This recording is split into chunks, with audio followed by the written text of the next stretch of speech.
কাদের সাথে রাজনীতি করি? কথার ঠিক নাই, বার্তার ঠিক নাই। রাতে করে মাদকের ব্যবসা, দিনে করে চাঁদাবাজি। আমি এই জন্য কোন আর টক শোতে যাইতে চাই না। যেখানে যাই সিএনজি স্ট্যান্ড দখল কে করেছে? বিএনপি। বাস স্ট্যান্ড দখল বিএনপি। নাসির ভাইকে ঘোষণা করেই দেই। এবার যে আমাদের সামনে বক্তব্য রাখবেন জাতীয় নাগরিক পার্টি এনসিপির মুখ্য সমন্বয়ক, অপকর্মকারীদের ত্রাস জনাব নাসির উদ্দিন পাটোয়ারি।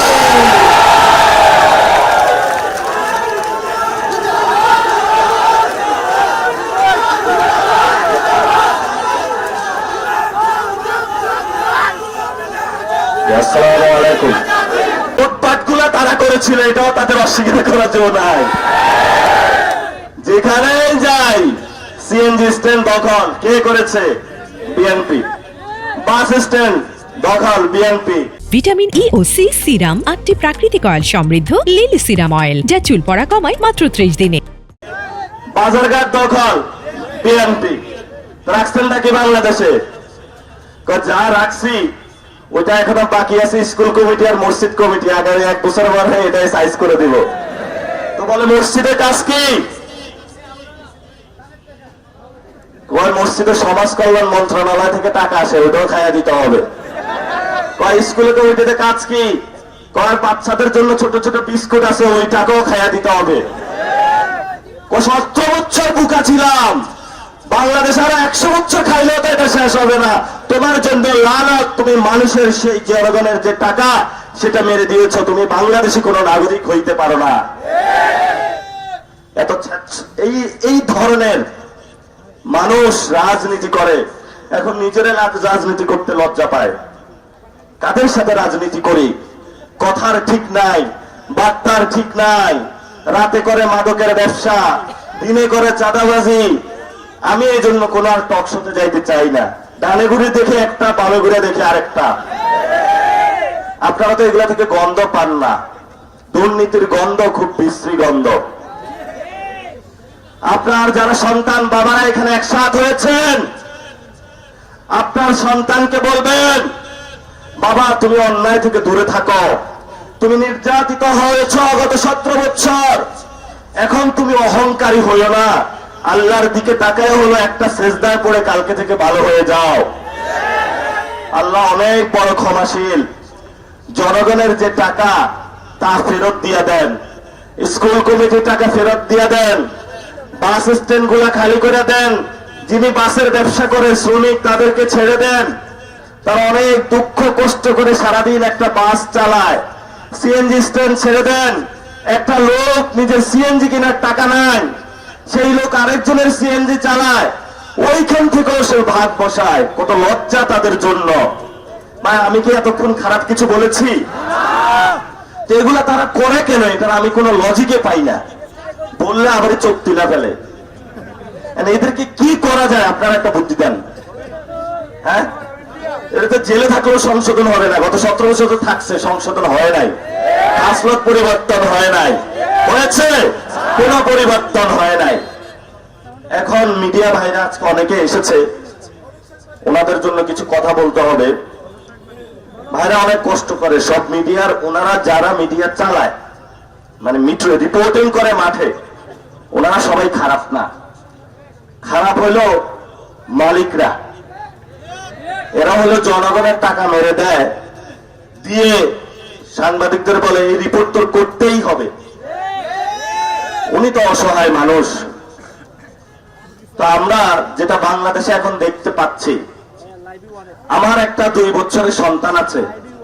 আপনাদের কার কার সন্তান আছে একটু হাত তোলেন তো। অনেক দেখি বিবাহিত। যাক আলহামদুলিল্লাহ। বিবাহিত হওয়ার পরে যখন যাদের সন্তান হয়, এই সন্তান হওয়ার সময় 10 মাস 10 দিন হলো আপনার ওয়াইফ প্রেগন্যান্ট থাকে। ওই সময় তাকে ভালো ভালো খাওয়াইতে হয়। যারা ইসরায়েলি ইহুদি, তারা তাদের এই সোসাইটিটা খুব ভালোভাবে গড়ে, মধু খাওয়ায়, বেদানা খাওয়ায়। বাংলাদেশে অনেক ফ্যামিলির সাথে কথা বলেছি, প্রেগনেন্ট অবস্থায় মহিলাকে খাওয়াইতে পারে না। ফলে তো মা অসুস্থ হয়ে যায়, বাচ্চাটা যখন জন্মগ্রহণ করে সেও অসুস্থ থাকে। স্কুলে পাঠায় ভালো মতন মনে থাকে না। এই জন্য বলবো সরকারের যে পুষ্টি ব্যবস্থা, ভিটামিন পাঠায় আপনার বাচ্চার জন্য উপজেলা স্বাস্থ্য কমপ্লেক্সে, একটা ছোট মাসুম বাচ্চারে ভিটামিন না হলে ওই চোরের গোষ্ঠী মাইরা দেয়। উপজেলা স্বাস্থ্য কমপ্লেক্স ঠিক নাই। আমরা আপনাদের সন্তান হিসেবে আপনাদের সামনে দাঁড়িয়েছি। আগামীর বাংলাদেশ তারেক রহমান চালাইতে পারবে না। ওনার 6 মাসে উনি প্রস্তুত এবং প্রমাণ করে দিয়েছেন উনি বাংলাদেশ চালানোর পরীক্ষায় ফেল করেছেন। যে পরীক্ষায় ফেল করেছেন এই পরীক্ষায় আর তাকে দ্বিতীয়বার বসানো উচিত না। কারণ 18 কোটি মানুষ, এই মানুষের যে পরীক্ষা ফেল করে, এই বাসের ড্রাইভার যদি 18 কোটি মানুষকে নিয়ে অ্যাক্সিডেন্ট করে, বাংলাদেশের সার্বভৌমত্ব আর খুঁজে পাওয়া যাবে না। সিকিম চলে গিয়েছে, হায়দ্রাবাদ চলে গিয়েছে, অনেক অঙ্গরাজ্য দখল হয়ে গিয়েছে ভারতের কাছে। আপনারা সিলেটবাসী সঠিক সিদ্ধান্ত নিয়েছিলেন। সেই সময় বলেছিলেন ভারত একটা খুনি রাষ্ট্র, আমি বাঙালি, আমি সিলেটি মানুষ, সিলেটে থাকবো, আমার ভারতে যাওয়ার দরকার নাই। এখন যদি সিলেটে কি কেউ ভারতে নিয়ে যেতে চায়, সিলেটবাসী কি ওই দিকে যাবে? তাহলে সিলেটে যে সীমান্ত হত্যা হয় এগুলো নিয়ে এমপিরা কথা বলে না কেন? সিলেটে যে মাদকের চালান ঢুকে তরুণ প্রজন্মকে নষ্ট করে দিচ্ছে, এগুলো নিয়ে যারা রাজনীতি করে কথা বলে না কেন? বলে না কারণ রাতে বাঘ পায়। এজন্য আমরা বলবো, প্রিয় বাংলাদেশ, তারেক রহমান অলরেডি ক্ষমতা চালাইতে ব্যর্থ হয়েছে। আপনারা অনেকেই তারেক রহমানের সাথে আছেন যারা আমাদের সহযোদ্ধা, হয়তো নিজের দলের যারা কর্মী তাদের টাকার সংকুলনের জন্য অনেক অফিসার তারেক রহমানের সাথে যোগ দিয়েছেন। আপনার একটা ফ্ল্যাট গুছানোর জন্য বা একটা বাড়ি গুছানোর জন্য আমরা বাংলাদেশের মানুষের পক্ষ থেকে আপনাদেরকে বলতে চাই, তারেক রহমান যদি সংস্কার বাস্তবায়ন করে তাহলে উনি খেলার মধ্যে যেমন সেকেন্ড চান্স, একটা সেকেন্ড লাইফ পায়, এই ধরনের সেকেন্ড লাইফ পাওয়ার একটা সুযোগ আছে। যদি তা না হয়, যদি আমাদের 1400 শহীদ ভাইদের তারেক রহমান বিচার করতে সক্ষম না হয়, তাহলে বাংলাদেশের তরুণ যুবক যারা আমরা রয়েছে, আমরা সবাই ঐক্যবদ্ধ হয়েছে, আমরা ক্ষমতা নিতে প্রস্তুত। এবার আমরা আর কোন উপদেষ্টা বানাবো না, সবাই দেশটার একটা 12টা বাজারে চলে গেছে। এবার হলো একটাই অ্যাকশন, তরুণরা পুরো বাংলাদেশে যেভাবে ডাকাতদেরকে ঠেকিয়েছে, এইভাবে নিজেরা ক্ষমতায় গিয়ে নেতৃত্ব দিয়ে বাংলাদেশে চাঁদাবাজি বন্ধ করবে, টেন্ডারবাজি বন্ধ করবে, তরুণদের কর্মসংস্থান ব্যবস্থা করবে, ব্যবসায়ী ভাইদের উন্নয়ন করবে, পুলিশের সংস্কার করবে, ব্যবসার সংস্কার করবে, মিডিয়ার সংস্কার করবে, আপনার মা বাবার চিকিৎসার নিশ্চিত করবে, আপনার যিনি সন্তান রয়েছে তার চাকরির ব্যবস্থা করবে। যারা সিএনজি ভাইরা আপনারা স্টেশনে গিয়ে গ্যাস পাচ্ছেন না, আমরা আপনাদেরকে প্রতিশ্রুতি দিচ্ছি গ্যাসের ব্যবস্থা করব। যেই পেট্রোল অক্টেনের দাম বাড়ানো হয়েছে, জনগণকে ভোগান্তিতে ফেলানো হয়েছে, আমরা আপনাদেরকে কমিটমেন্ট দিচ্ছি পৃথিবীর আরো অনেক দেশ রয়েছে যেখান থেকে আমরা অক্টেন এবং পেট্রোল এনে আপনাকে কমিয়ে দেওয়ার ব্যবস্থা করব। এবং আমরা আপনাদেরকে বলতে চাই, সিন্ডিকেটের কারণে উত্তরবঙ্গের যেই 10 টাকার সবজি ঢাকায় গিয়ে 100 টাকা হয়, আমরা সেই সিন্ডিকেট বন্ধ করে 10 টাকার সবজি আর 10 টাকার যাতায়াত, 20 টাকা আর 5 টাকা লাভ, 25 টাকা আপনাদের হাতে ইনশাল্লাহ তুলে দিতে প্রস্তুত আছে। এটা কি কোনো কঠিন কাজ? খুবই সহজ কাজ। 10 টাকার উৎপাদন, 10 টাকা যাতায়াত, 5 টাকা হলো লাভ, অনেক লাভ, আলহামদুলিল্লাহ। সিন্ডিকেট সব বাদ। এটা কোনো কঠিন কাজ? এটা তো একদিন বললে তারেক রহমান বন্ধ করতে পারে না কেন? হ্যাঁ, সবাই বলছে শিশুর আমিষা হত্যার বিচার হয় না। এটা তো প্রতিশ্রুতি দিয়েছিল 1 মাসের মধ্যে হবে। বাংলাদেশে আর কোন প্রতিশ্রুতি আসলে কাজ করে না। কেন করে না জানেন? কারণ আপনি তাকে সুযোগ দিয়েছেন, সেই ক্ষমতায় বলে বসেছে, জনগণ তোমাকে ভুলের টাইম নাই। আপনি আজকে প্রতিজ্ঞা নেন, তুমি যদি আমাকে তোমাকে না গুনো, আমরা আজকে ঘোষণা করছি তোমাকেও আমাদের গুনার টাইম না। আপনারা দেখেছেন যে বক্তব্য বলে শেষ করব, শহীদ উসমান হাদি, শহীদ উসমান হাদি বাংলাদেশের সূর্য সন্তান, আজাদীর পক্ষে দাঁড়িয়েছিল, সার্বভৌমত্বের পক্ষে দাঁড়িয়েছিল, ইসলামের পক্ষে দাঁড়িয়েছিল। বাংলাদেশে তাকে দিনে দুপুরে খুন করে সরিয়ে দেওয়া হয়েছিল। প্রধানমন্ত্রী দেশে এসে বললেন, আমরা শহীদ উসমান হাদির হত্যাকাণ্ডের বিচার করব। আজকে 6 মাস অতিবাহিত হয়েছে, আপনার বাবার খুনিকে পাওয়া গিয়েছে। যেই হত্যাকাণ্ড হয়েছিল আর অনেক আগে, রিসেন্ট হত্যাকাণ্ড শহীদ উসমান হাদির খুনিকে আপনি খুঁজে বের করতে পারেন না। আমরা মনে করি আপনার সদিচ্ছা নাই। বাংলাদেশে যদি শহীদ উসমান হাদি ভাইয়ের খুনের হত্যাকাণ্ডের বিচার না হয়, একটা তরুণ বাংলাদেশের রাজপথ থেকে উঠবে না, এটা আপনি মনে রাখেন। সবাই হাত তুলে বলেন, কারা শহীদ উসমান হাদি ভাইয়ের বিচার চায়? দেখেছো তারেক রহমান, হাতগুলো দেখেন, এই হাতগুলো শহীদ উসমান হাদি ভাইয়ের সৈনিক, এই হাতগুলো শহীদের তামান্নায় প্রস্তুত আছে বাংলাদেশে।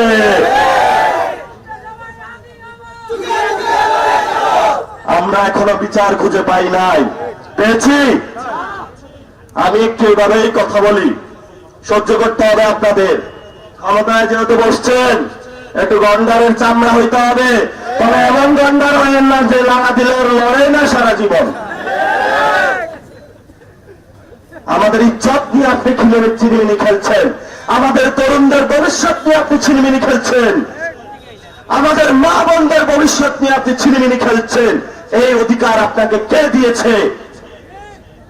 যদি ছিনিমিনি খেলেন, আমার ভাগ্য নিয়ে বাংলাদেশের সব মানুষ বসে থাকতে পারে, তারেক রহমান পুরো বাংলাদেশে আপনি নিতে পারেন, তবে নাসির উদ্দিনকে কখনোই আপনি আপনার পকেটে নিতে পারবেন না, এটা আপনাকে লিখে দিয়ে গেলাম আমি।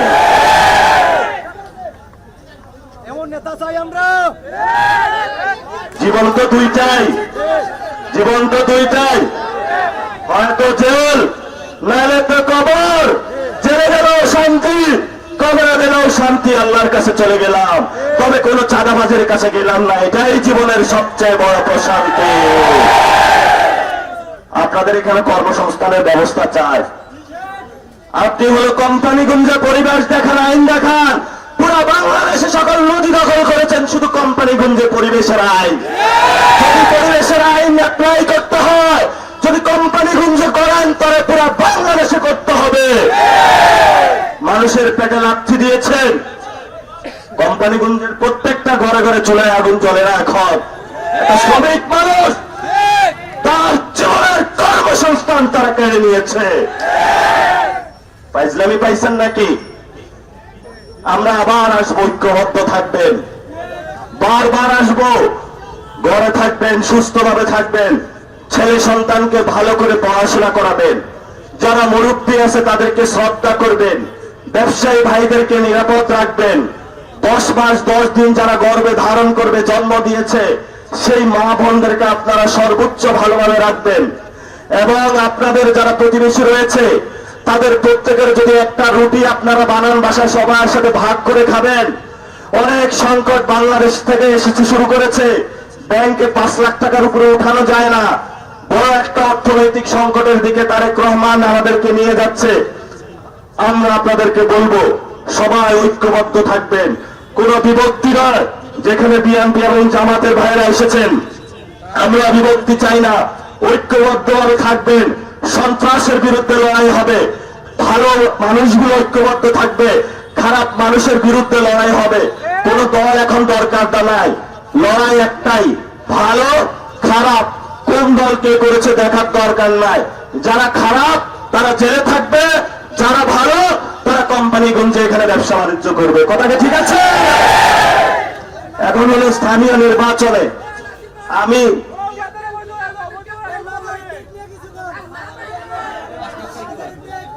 আমাদের মাজারের অনেক জায়গায় অব্যবস্থাপনা চলছে। কেউ মাজার দখল দেওয়ার চেষ্টা করতেছে। আবারই হলো সিলেটে অনেক ঝামেলা হচ্ছে। আমরা বলবো যে মাননীয় সরকার এটা সমাধান করেন। আরিফ ভাই সমাধান করেন। আমরা বলি হযরত শাহজালাল ঘুমায় আছে, হযরত শাহজালালের সাথে কেউ বিয়াদবি করবেন না। আবারে আমরা মাজার কর্তৃপক্ষকেও বলবো, আমি ওইখানে ইরানে দেখিয়েছি যে শিরিনগুলো অনেক সুন্দর, অনেক ইনস্টিটিউট হয়। আমি শাহজালাল মাজারে গেলাম, জিজ্ঞেস করলাম আপনারা কি প্রতি মাসে একটা পত্রিকা বের করেন? কয় না। বললাম এখানে এডুকেশন সিস্টেম আছে? কয় না। তো বললাম আপনারা সারাদিন বৈশা বৈশা কি করেন? একটু কাজ করতে হবে জনগণের জন্য। যেভাবে হলো শাহজালাল রহমতুল্লাহ আলাইহি জনপদে গিয়ে আল্লামা ফুলতলি সাহেব এখনো কাজ করে যাচ্ছেন, আরেকজন আছে বায়ানপুর, উনিও কাজ করে যাচ্ছেন। এভাবে হলো আপনাদেরকে কাজ করতে হবে। আমরা জনগণ আপনাদের দিতে অনিচ্ছুক না, আমরা দিতে চাই, আমরা দান করতে চাই। এটাই তো আল্লাহ আমাদেরকে নির্দেশনা দিয়েছেন। কিন্তু সেই দানের টাকা কোথায় যায় এটাও আমাদেরকে খোঁজ রাখতে হবে। ফুকারা, মিসকিন, গরিব যারা রয়েছে তাদের কাছে যাইতে হবে। কোরআনে 8টা সেক্টর বলা হয়েছে, সেই 8টা সেক্টরের টাকাগুলো আমরা যাইতে চাই। কোন ব্যক্তির কাছে যাতে না যায় সেই ব্যবস্থা করতে হবে। আমাকে সাজ্জি সালাম বলেছেন সময় শেষ হয়ে গিয়েছে। এই ভাইকে আপনারা চিনেন? আমি আগে চেক করে নিই এই ভাই কি কোন দুর্নীতি, চাঁদাবাজ, ভালো আকাম কুকাম করেছে? এখানে কেউ সাক্ষী দিতে পারবেন? এরকম কেউ আছে? অনেকেই বলেছেন করে নাই, তবে তো লোক ভালো। এই লোকরা আপনারা একটু উপজেলা চেয়ারম্যান পদে ভোট দিবেন। 100-তে 100 দিবেন। শুনেন, আপনিও আজকে বুক ফুলে যান না। আপনার আজকে মানুষগুলোর ঘরে ঘরে যাইতে হবে, যায় বলতে হবে মা একটা ভোট দিয়েন, বাবা একটা ভোট দিয়েন। বলবেন আমি আপনার খাদেম, আমি আপনার নেতা না। আজকে যায় তাদেরকে কমিটমেন্ট দিবেন আমি দুর্নীতি, চাঁদাবাজ করবো না। হযরত খলিফা ওমর যেভাবে মানুষের কাছে গিয়ে রাতের আধারে তাদের খোঁজ খবর নিয়েছে, তাদের কাছে এভাবে যাইতে হবে। এই মানুষগুলো ভালোবাসার জন্য তাকিয়েছে। ভালোবাসতে যান, দেখবেন আপনার টাকা লাগবে না, কোনো কিচ্ছু লাগবে না। মানুষ ভোট দিয়ে আপনাকে বিজয় করে রাস্তায় ঘুরাবে। সিলেটের মানুষ দিতে চায়, নিতে চায় না। মন অনেক উদার, মন অনেক বড় না। আরিফ ভাই কিছু দিছে, যা যা দেওয়ার নিয়ে গেছে। আরো নেন আরিফ ভাই, লাভ নেই। তবে এবার কিছু দেন। মালয়েশিয়া লোক পাঠানোর ক্ষেত্রে সিলেটের লোকদের অগ্রাধিকার দিবেন। হ্যাঁ, সিন্ডিকেট বেশি, এগুলো আরিফ ভাই ভাঙে দিবে আশা করি। না ভাঙতে পারলে তো কি করবো, তাহলে আর থাকবে না। আজকের প্রোগ্রামে নাকি বিএনপির ভাইরা সহযোগিতা করছে। কি আপনারা কি ভালো হয়ে গেলেন নাকি? বিএনপির ভাইদের সাথে আমার অনেক জায়গায় কথা হয়, কিন্তু কিছু উশৃঙ্খল আছে, বুঝছেন? এগুলোর তো আর সমাধান করা যায় না। এগুলোর বিএনপির ভাই আপনারাই সমাধান করবেন। আমাদের এগুলো নিয়ে বসবাস করতে হয় না, আপনারই প্রোগ্রামে বসতে হয়। আপনারই এগুলো মানিজ্যর টান দেয়, আপনারই চোখ তুলে ফেলবে কয়েকদিন পরে। নিজের চোখ বাঁচাইতে হলে এদের বিরুদ্ধে আপনার দাঁড়াইতে হবে। সবাই দোয়া করবেন। অনেক কথা বলে গেলাম, শুনে গেলেন, বাসায় গিয়ে ভুলে গেলেন, এটা লাভ নাই। আমল করবেন, ওলি আল্লাহদেরকে শ্রদ্ধা করবেন, ইসলামের পক্ষে থাকবেন। আমি তো এটা বলছি, খাম্বা আছে বিদ্যুৎ থাকে না এখন? খাম্বা আছে বিদ্যুৎ থাকে? ঠিক আছে, ইনশাআল্লাহ আমরা আসলে বিদ্যুতের সমাধান করব, গ্যাসের সমাধান করব। সিলেটের গ্যাস দিয়ে অন্য পুরো বাংলাদেশ বলে চলে, কিন্তু সিলেটে গ্যাস থাকে না। সিলেটটা সবাই হলো চুষে গেল, কিন্তু সিলেটটা কেউ দিল না। আর সিলেটে একজনের শ্বশুর বাড়ি, ওদিকে না বললাম, পরে পূর্বে ব্যক্তি আক্রমণ। রাস্তাগুলোর এত বাজে অবস্থা, পুরো লক্কর চক্কর অবস্থা সিলেটের রাস্তার। আমরা বলবো মাননীয় প্রধানমন্ত্রী বিমানে না আইসা সিলেটে একদিন বাসে করে আসেন, দেখবেন টের পাইবেন সিলেটের কি অবস্থা। আপনি আসেন, আর যাওয়ার সময় সিলেটে কয়েকদিন থাইকে রাস্তাগুলো সুন্দর করে তারপরে সিলেট থেকে যান। সিলেটবাসী আপনার জন্য তাকায় আছে। সবাই দোয়া করবেন। আসসালামু আলাইকুম ওয়া রাহমাতুল্লাহি ওয়া বারাকাতুহু। দেখা হবে আবার বিজয়ের পথে। যদি স্বরাষ্ট্রমন্ত্রী হয় আবার এই এলাকায় প্রথম আসবো ইনশাআল্লাহ।